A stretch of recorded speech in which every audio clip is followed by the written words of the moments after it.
أهلا وسهلا فيكم حبايب قلبي بقناتي هن أم البنات، واليوم رجعت لكم بوصفة جديدة وفيديو جديد. كتير أنا بحب هاي الوصفة، وصفة صيفية كمان. بتعرفوا بالنسبة للصيف احنا بنحب الأكلات الحلو اللي بتكون باردة وخفيفة. رح نعمل مع بعض التراميسو. هلأ بالبداية بدي إشلاك زانة، كريمة سائلة، وبدي تقريبا 500 جرام. هلأ هون كل كاسة 250 جرام، وبدي حط معها ظرف فانيلا، وبدي حط بعدين معلقة سكر بودر. بس السكر العادي ما فينا نستخدمه حصرا، بدنا اياه بودرة. وفينا نستعيد بمكون اللي هو السكر بحليب مكثف. بس أنا هذا المتوفر عندي واستخدمته. هلأ بدنا نستخدم البلندر، وتقريبا بدنا نضلنا 5 دقايق عم نشتغل فيها لحتى تتماسك الكريمة السائلة وتصير مو جامدة، بس إنه تتماسك مع بعضها. هلأ من بعد ما تماسكت وخلصت تقريبا ال5 دقايق، بدنا نحط معها مكون كتير طيب وكتير لذيذ، اللي هو المسكربونة. هلأ بالنسبة للمسكربونة كمان بدنا 500 جرام بالضبط. هلأ طبعا أنا عم قلكن على العيار إنه بيكون هذا جات البيركس وسطي، لا كتير كبير ولا صغير. وبحط آخر مكون هذا كتير بضيف طعمة طيبة ولذيذة، اللي هي معلقة قهوة سريعة الذوبان، أو رح نقول مثلا نسكافيه.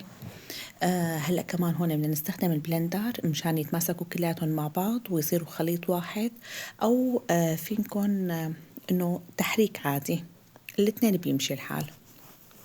هلا هون من بعد ما تماسكوا كلياتهم وصاروا روح وحدة، بدنا ننتقل لحتى نظبط صحن البيركس مع بعض ويعطينا الشكل الجميل اللي احنا بدنا اياه.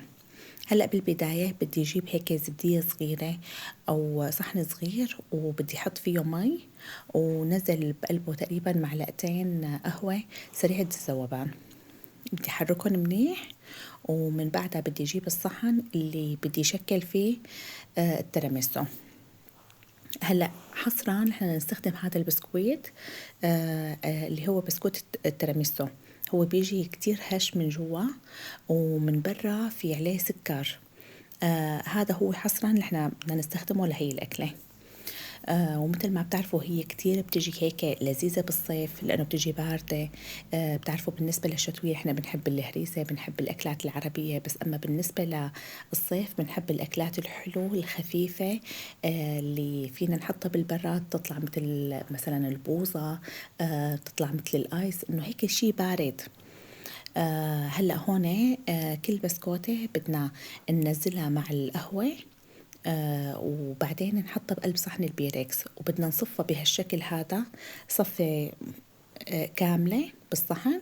ومن بعد ما صفيناها بالصحن بدنا ننزل طبقة من الكريمة اللي عملناها قبل شوي. هلا بننزل هي الطبقة، ومن بعد ما نزلنا طبقة الكريمة بدنا نرد نشكل طبقة بسكويت، طبعا مع القهوة. بنشكلها كمان لطبقة البسكويت، ومن بعد طبقة البسكويت كمان بدنا نشكل طبقة الكريمة. وهيك بصير جاهز عندي الصحن وصار متكامل. أما بالنسبة لتزيين الوجه، مثل ما بتعرفوا هي الأكلة كتير معتمدة على الكاكاو والقهوة والول. فشو بدنا نزينها وشو بدنا نرش على وجهها؟ الكاكاو. الكاكاو ما بتتخيلوا بنات قديش بضيف طعمة طيبة ولذاذة ما طبيعية. هلأ في شغلة بدي لكم عليها، البنات المتواجدين بألمانيا، التيراميسو من المطاعم ولا الكافيهات ولا ما تقربوا عليه أبدا، لأنه كله فيه كحول. أما بالنسبة للي عم نشتغل فيه نحن عم نعرف على حالنا شو عم نشتغله. بس هي قالت لي إياها معلومة بقلب مطعم، يوميتا، لا يا ربي عفوا مو مطعم، بقلب كافي.